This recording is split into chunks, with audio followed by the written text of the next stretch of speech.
Welcome to Adventures in Entrepreneurship today.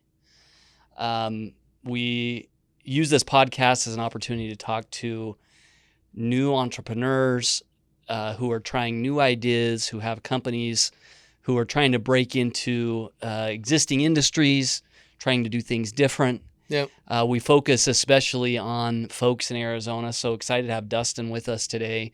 And remind me the name of your company. Yes, appreciate the time having me in here. Name of our company is EIC Agency, and it stands for Every Impression Counts. Yeah, I love that. So you're based here in Tempe. We're going to be able to dive into more of what you do, but in the area that you cover is an ever evolving area, and it's an important area for any business that's growing. Is how do you spend money on digital content, on creating advertising, where you can get free advertising, which people are really interested in. So excited to have you in here today as someone who has been in the space for a while here in Arizona, and to dive into your story. So yeah, thanks again for coming in. Yeah, I appreciate it. And as you mentioned, we're big on how to spend that dollar, and there's so many different ways that you can spend it in the wonderful world of marketing, and we're obsessed with figuring out how to maximize the ROI of every dollar spent and create a path to grow and the profitability of marketing efforts. But yeah, love the data. So let me just start out.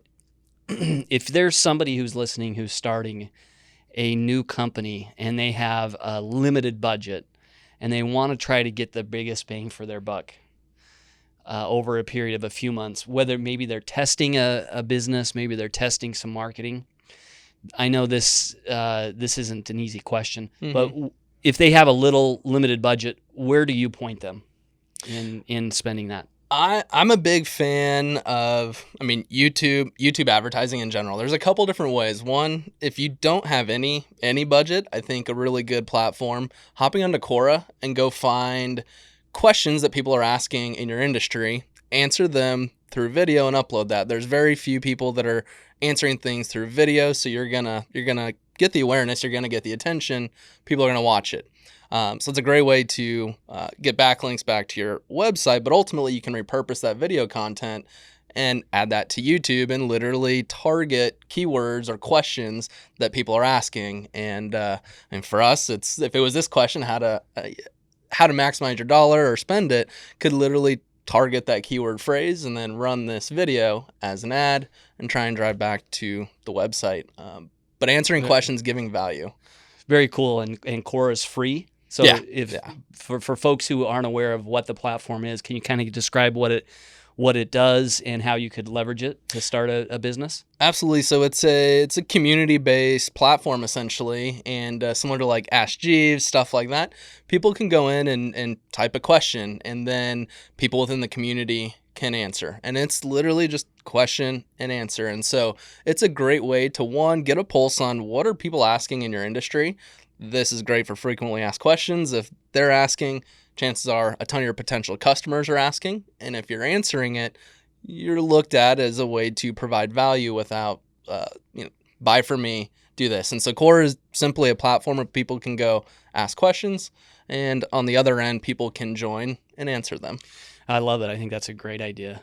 And to your point, when you start out any company or entrepreneurial endeavor, you're trying to really tap into if there's an existing market there. So it doesn't make sense to go spend a lot of money to test that, and finding ways to test your market to try to get a pulse of the market is really the key. So that's a great tidbit. How about Reddit? There's some similarities with Reddit from what you're describing. How do you feel about that? Very similar. People are asking, posting things, and ultimately it's a community-driven platform where there's back and forth. There's a lot of research, essentially, that, people are trying to extract information, value, whatever it may be. And so to me, it's a huge area in which people can really get, what is it that people in my industry are asking? How can I engage? The thought leadership, I think, is something that people don't spend nearly enough time on. It's all, how can I make ads and content that's buyer marketing services and all that, rather than diving in and addressing what are people actually looking for, what are they trying to answer, and if you could answer those questions, you're going to be the thought leader in that area. So I'm big on just all those platforms. It all comes down to your consumer. Where are they living? Where are they consuming content? And kind of deploying the strategy based off of where they're at is going to be the key. If you're selling retirement funds and all of that stuff, Reddit might not be the best spot. But again, it's going into who is your consumer, where are they consuming content, and then produce content on that medium and let that lead to just awareness for you and your brand. Yeah, I think that's a great point, and it's kind of fundamental, but a lot of people lose sight of that. And I think one of the big things you have to do when you start a business is you have to identify who is your customer, Yep. who isn't my customer. And then when you identify who is your customer, you kind of put a persona around them. What do they look like? What's their age? What are their interests? Where are they at in their life? To try to identify that, who that person is. And then you can test that in the market. And as you start getting customers, you can test that against your hypothesis of who you thought your customer was going to be. But we call that building a persona, a customer persona. And sometimes you have one, sometimes you have multiple. I'm finishing a book right now called Little Black Stretchy Pants by the founder of Lululemon. Okay. And their customer, he called it was the Supergirl. And initially Lululemon was really focused on young professional women, basically doing yoga. And that's how they built that business. But they honed in on, we're going to find and do everything to find that Supergirl, the typically single, live in big cities, have a job, do yoga, they're fit. And they said, that's our person. But what it did is it really clearly defined their strategy, and figuring out who is your persona, who is your market. Then you build things after that. Can you talk a little bit about, as you work with clients, how do you figure that out? How do you determine who is your market and who isn't your market? No, great question. And I'm currently obsessed with trying to figure this out right now, because at the end of the day, all this marketing is just a simple conversation. The more you can see who the person is that you're talking to, the better conversation you can typically have. How we go about it is leveraging CRM data, so first-party audience. Do people have their database segmented in a way that you can see, one, where are the missed opportunities? Do you have it structured in a way that you can see who your audience is not? Also, the closed ones or the customers, are you able to see that within the CRM? From there's quite a few tools that you could use to kind of model after that. But I think first-party data is not the end-all be-all, but it's the first place to look. Most businesses don't have a well-built-out, well-segmented CRM. So the next best place typically we'll use is Google Analytics. Most people have Google Analytics on their website. You can create segments around people that are taking the actions you want them to take, whether it's filling out a form, giving you a phone call, and you can segment different audiences based off of those actions. Because Google Analytics is on so many websites, they're collecting so much data on everyone. It can tell Dustin goes to these types of websites. So they do a pretty good job at showing in-market audiences, affinity audiences, what are the age groups, the demographics, household income. All those things are readily available within Google Analytics, and I think very underutilized for the most part. And it's all the targeting that's in there is typically within the ad platforms as well. So not only can you see it, but you can build audiences to target around there. Things like 30-minute chefs, or their business travelers, or their luxury shoppers. And so all of this is in there. And if Google Analytics is set up, typically it's just a matter of creating the audiences, plugging them in, and then let Google tell you what they see. I mean, yeah, so often we skip over these resources that are free, that are right in front of us. And that's a great example. Is if you have a website, you probably have some traffic going there, and to be able to dig in to those demographics free, through Google Analytics, and and you can drill into a lot of information about who's coming to your website, how long they're staying there, where their location is, all those items you mentioned. But it's something we kind of overlook. Yep. So these are some great pointers, especially for somebody starting out, to do some things that are either free or inexpensive to start to build that idea of who is your customer. Yep. Something that we're messing around a lot with a bit more is basically social listening, and this could be a whole other strategy that is very inexpensive. Getting like a Hootsuite, something like that, you could put in hashtags or keywords, and if people are posting about it or commenting with those keywords, it shows up in this feed. And again, it's getting that who is my audience. The more you can see this, now you can actually put a picture, a profile, research what they're doing. It sounds very stalkerish, but at the end of the day, that's social media, right? that's what these insights are. The more you know about someone, the better you can come up with messaging and lead them down that customer journey, essentially. Tell me more about how Hootsuite works. Like, so if you're a company and you've defined what your business looks like, how could you use that again? How could you build that out to find those folks? Absolutely. So one, it's mainly built for social scheduling. So you could literally put in a calendar every single day for the month, and it'll post across all your platforms and all that for you. That's typically what these tools are seen for, but most of them have features that have that social listening.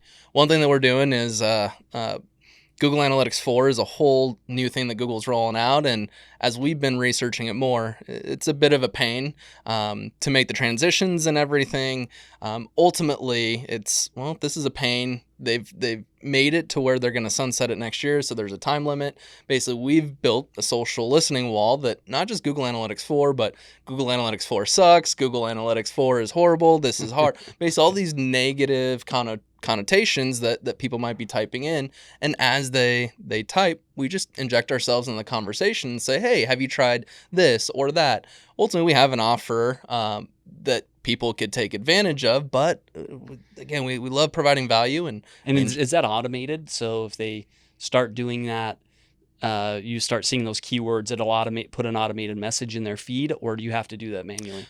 That's a good question. We do it manually now, just so that we don't sound robotic and have the same one. We've all seen those. Exactly. Especially investing in crypto or Exactly. And so not an automated way yet. If we can figure out a way to humanize it and make it to where it sounds real, then we might go there. But we really don't want to sound robotic. And typically to make it sound human, there's a lot of conversations on the back end around the logic. What keywords are people using? What phrases, so that we can respond accordingly. So we're not investing the time in real time when everything's coming in. We're taking a step back and looking at all of our customers. What is it that everyone's saying? Can we automate in a way that makes sense? It's typically how we go about it.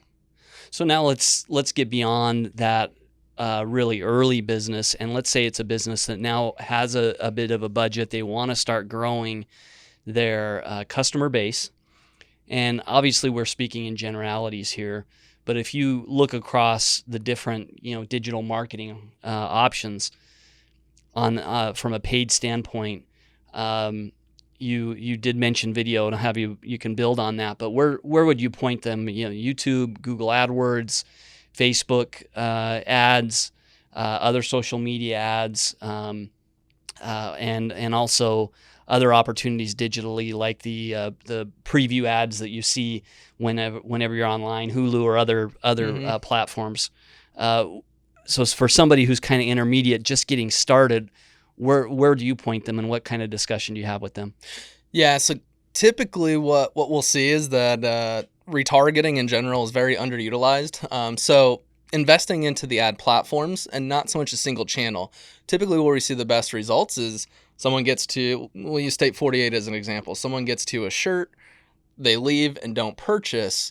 Now, how can we coordinate all the platforms to start serving you ads? So as you leave, if you go to Facebook, you see an ad. Instagram, you see an ad. YouTube, you see an ad. Down to I go back to my home. Talk about stalkerish. To I go back to my home, I turn on Hulu and I see the ad.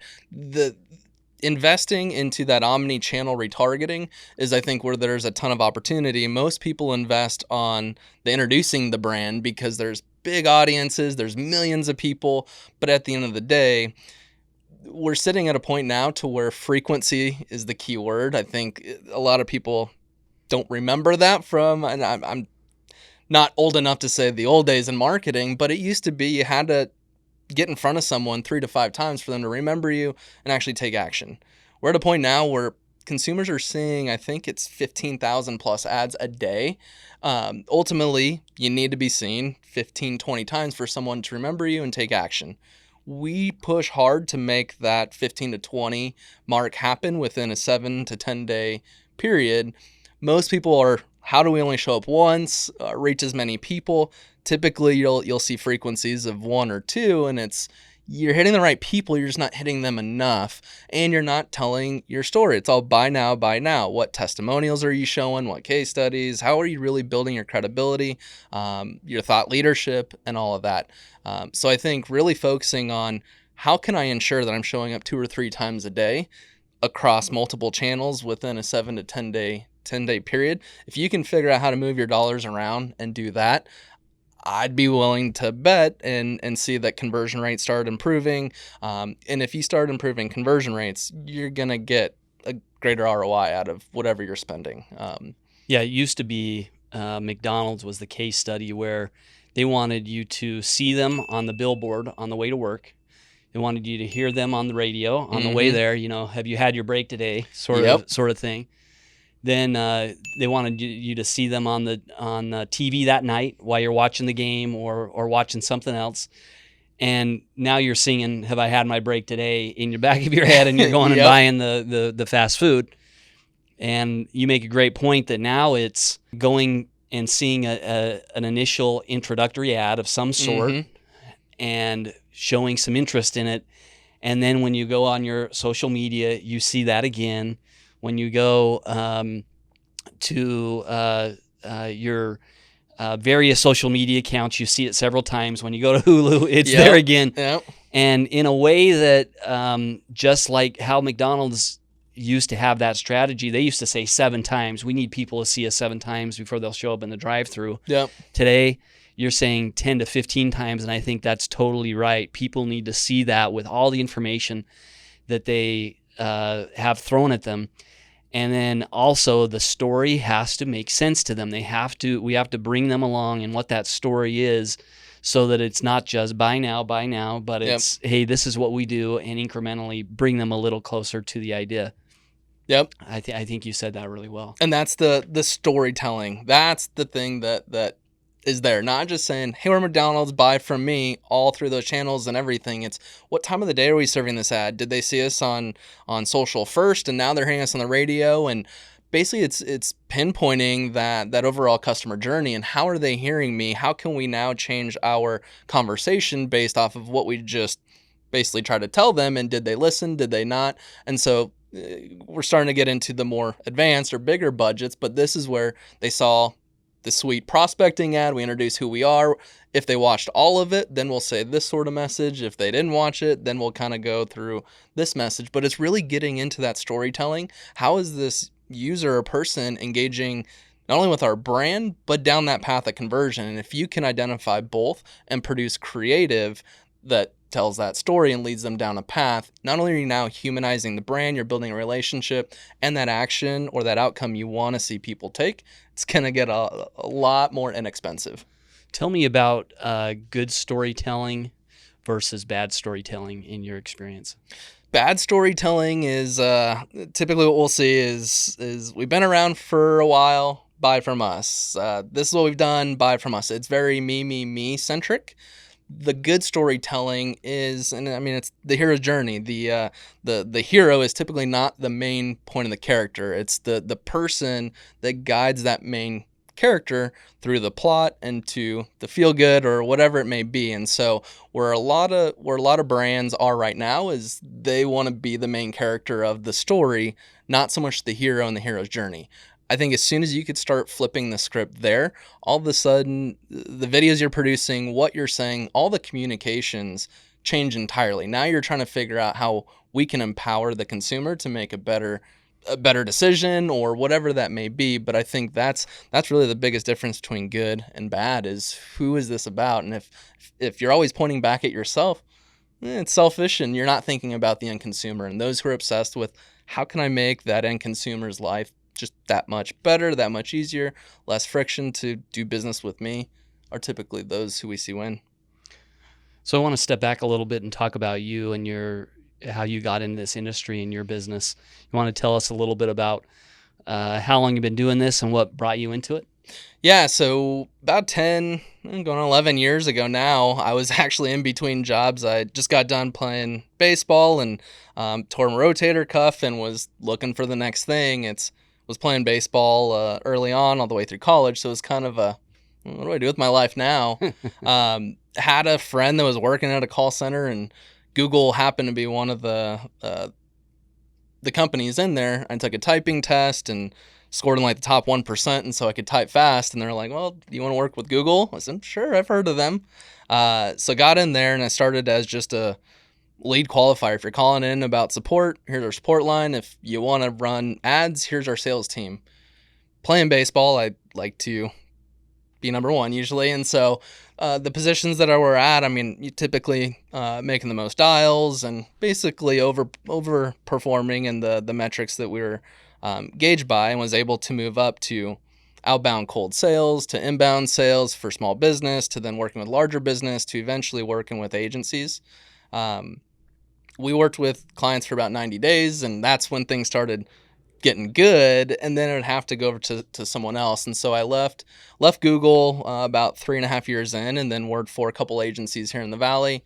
Had the luxury of working with small budgets, $500 a month, upwards of national and international brands, and basically was helping formulate strategy for $1 million a month or more in ad budgets. And so have had the luxury of figuring out how to turn a penny into a dollar, and then having lots of dollars to be able to spend. Over time, I saw just kind of how things were being pitched, and I don't want to say more times than not, but there were a lot of times where the agency's bottom line was more of the focus of what was being recommended rather than what's going to help the client grow. And I thought there was a different way to do it. I maybe I'm young and naive, but leave more money on the table on the front end, build a lifelong relationship, and there's way more upside long term. It's just, can you have the patience to forego that short-term success or money, whatever it may be? And so eventually, I went from managing ads to wanting to learn the analytics, to SEO, and kind of learned as much as I could. And about 4 years ago, started EIC Agency, and that's where it all began. Yeah, that's a good journey. And let me jump into a couple things with Google. How effective do you think it is to invest a lot of dollars with Google AdWords? Is it still a great platform to grow a business, or is it getting oversaturated in your opinion? It depends on how you use it, and a lot of missed opportunity is people bidding on keywords and specifically search. This is where most people invest the dollars, not so much the banner ads, but investing into Google search and using it to introduce the brand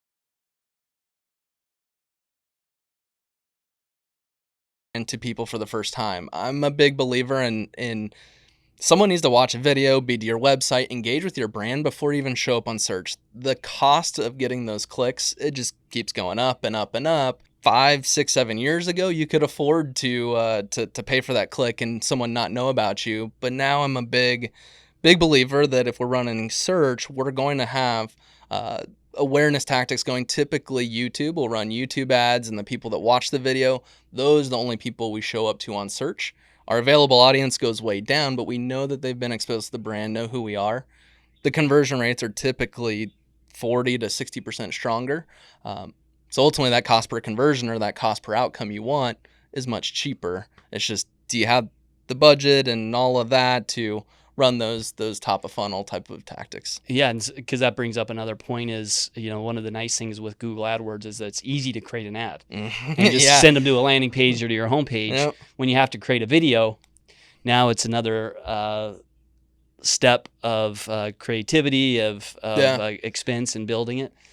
Do you recommend folks outsource the content creation? Do you do that as well for them? You help them do that, and it needs to be kind of fine tuned, or where do you direct folks for that step? Yeah, good question. So yeah, we do offer it. I mean, everything from 30-second commercials, like TV commercials, down to we'll help people do podcasts, get testimonials, all that stuff. Ultimately, what I would say is don't overspend in that area.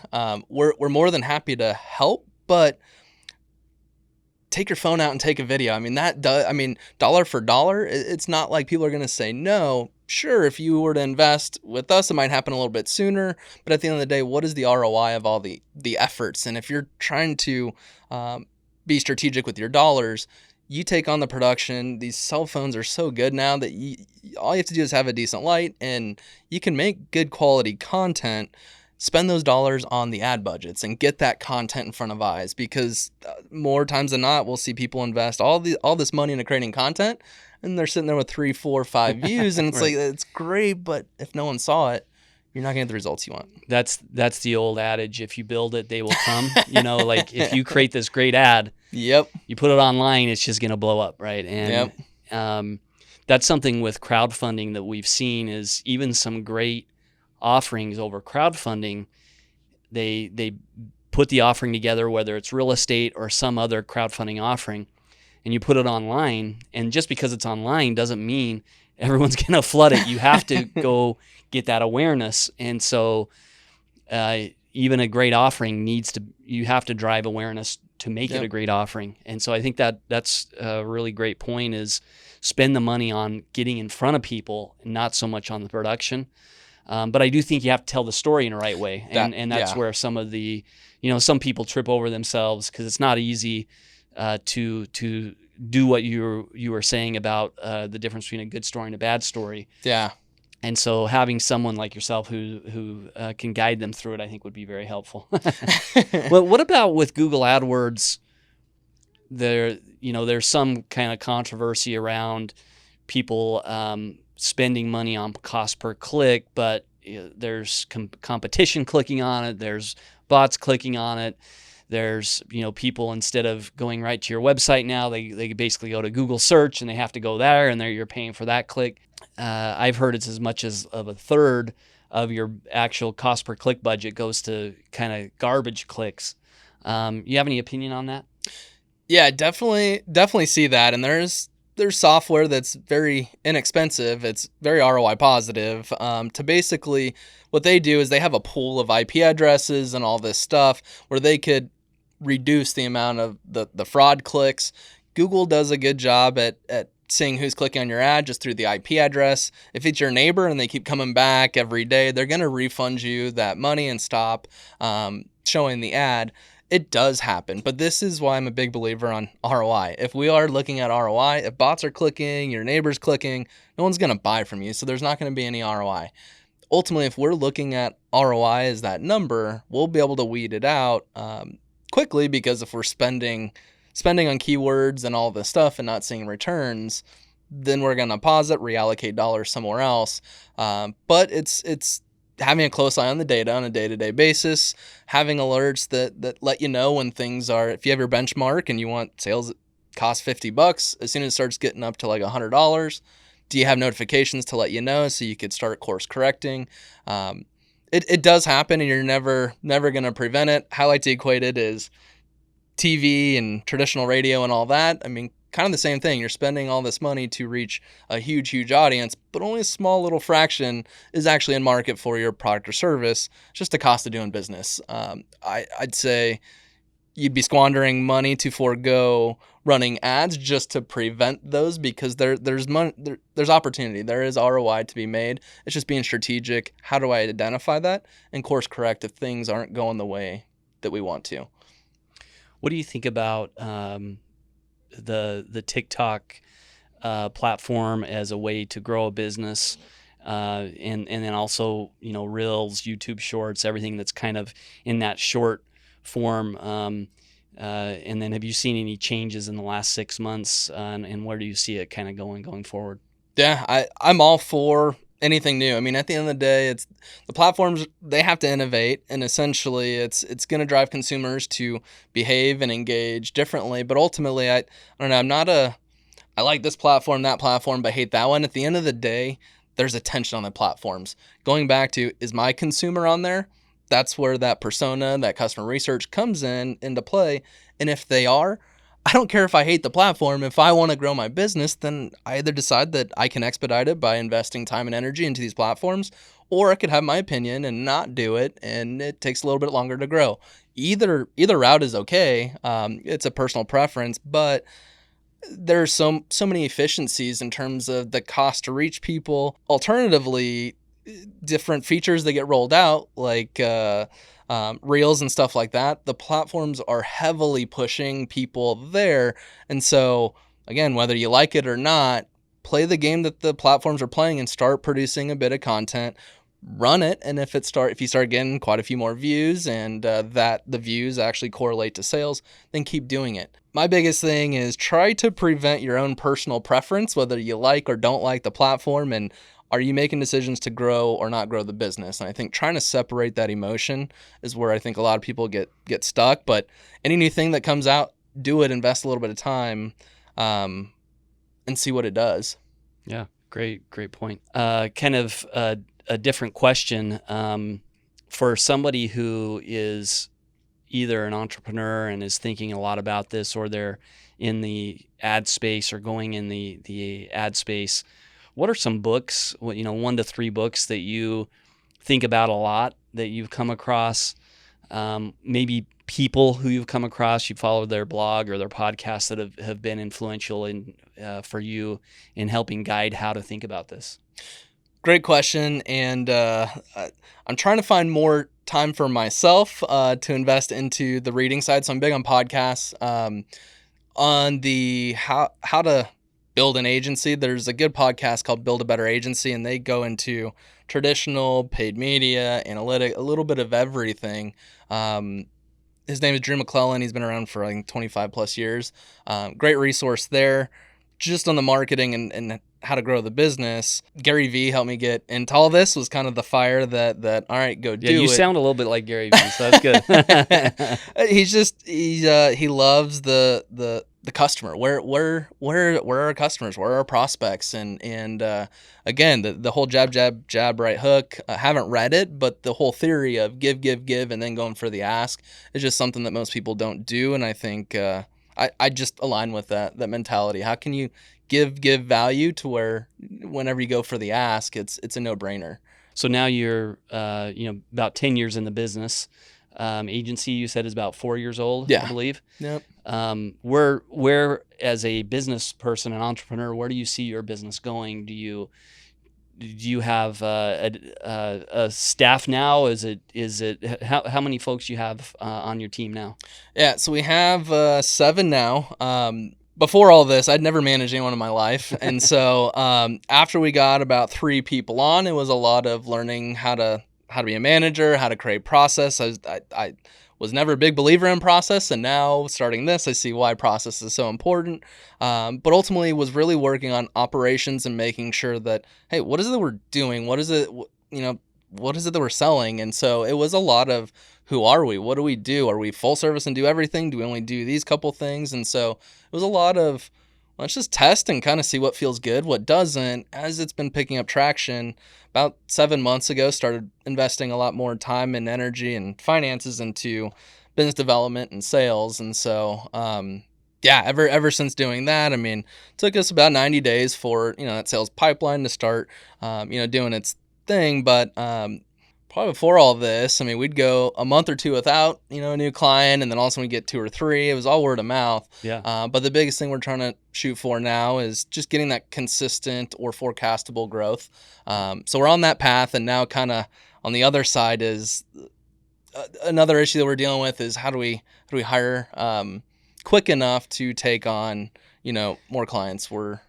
That's always the balancing act for a business that's growing, is how do we stay in a way that our execution is going to be stay at a high level, that our product and our quality is going to stay high, and as we grow, maintaining that.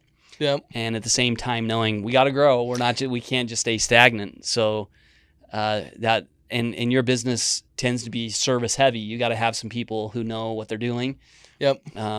And if you bring somebody in who doesn't, that could hurt you too. Hurt if they're working with an important client. Oh yeah. So that's definitely a balancing act.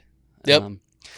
Last question for you. So if you go back to when you were coming out of high school or college, you went did the baseball thing and had the injury, and you kind of had to reassess.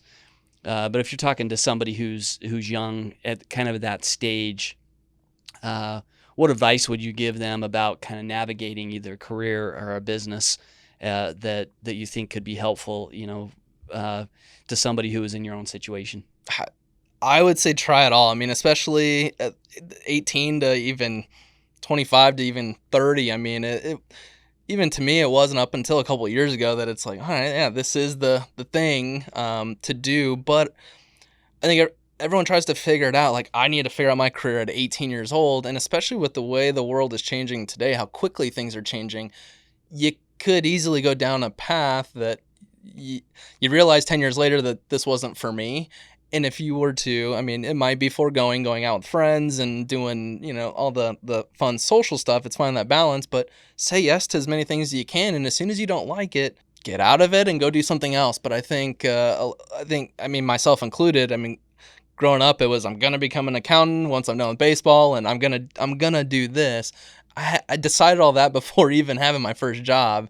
And so getting a taste of everything, I think, allows you to kind of test what you like, don't like, what industries and all of that. And I think, once you start getting higher 20s, that's when it doesn't even start to become not reality, but you kind of understand what it is that you really love, what kind of mark you want to have on the world. And I think that's the biggest one. Is not so much trying to test everything, but it's you kind of understand, all right, what am I supposed to do on this earth? So yeah, and once you figure that out, you're in good shape. yeah, whenever that time is.